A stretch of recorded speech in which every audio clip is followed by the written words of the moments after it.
മോളിപ്പള്ളി എഴുന്നേറ്റ് എന്ന് അനൗൺസ് ചെയ്യും. ഇനി ലാസ്റ്റ് റൗണ്ട് പിടിക്കുകയാണ്. പോസിറ്റീവ് എനർജി പള്ളിക്കത്തോട് രതീഷ് മത്സരവേദിയിലുണ്ട്. മുണ്ടങ്കാവടിയും കുളത്തുക്കൽ നമ്മുടെ മനീഷിനെയൊക്കെ എങ്ങനെ നമുക്ക് മറക്കാൻ കഴിയും? അദ്ദേഹം നമ്മളോട് വിടവാങ്ങിയെങ്കിലും അദ്ദേഹത്തിന്റെ ഓർമ്മകൾക്ക് മുന്നിൽ സ്മരിക്കുകയാണ്. ചളചർ ചപ്പാത്തും സിബിയുടെ തോട്ടുക്കലും മുക്കാലി ആയിരക്കണക്കിന് മത്സരാർത്ഥികളെ റിക്രൂട്ട് ചെയ്തൊരു നാട്. പോത്തനെയൊക്കെ നമുക്ക് മറക്കാൻ സാധിക്കാത്ത ഒരു പഞ്ചായത്ത്.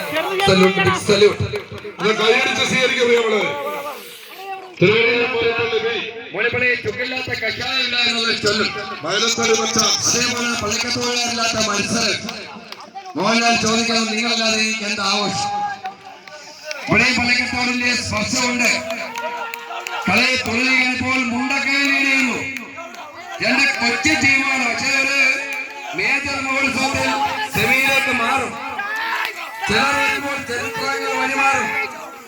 ആയിരത്തിന്റെ രാമങ്ങളിൽ പ്രതിയില്ലാത്ത അറബിക്കഥകൾക്ക് മുന്നിൽ ഇരാപ്രേമുള്ള ഇന്ദ്രജാലക്കാരന്മാരായി കോട്ടയത്തിന്റെ നിഷേധികളുടെ നാട്ടിൽ കളിയില തിരുവനന്തപുരം മോളിപ്പള്ളി എന്ന ചുള്ളന്മാരെ പിടിച്ചിരിക്കുന്നു. പഴയ മോളിപ്പള്ളി അടിയടിച്ച് സ്വീകരിക്കപ്പെടുന്നത് വയലത്തടി വച്ചാൽ സുണ്ടക്കയം തിരുവനന്തപുരം മോളിപ്പള്ളി ബി ഇഞ്ചോടിഞ്ഞ് വരാത്ത പോരാടി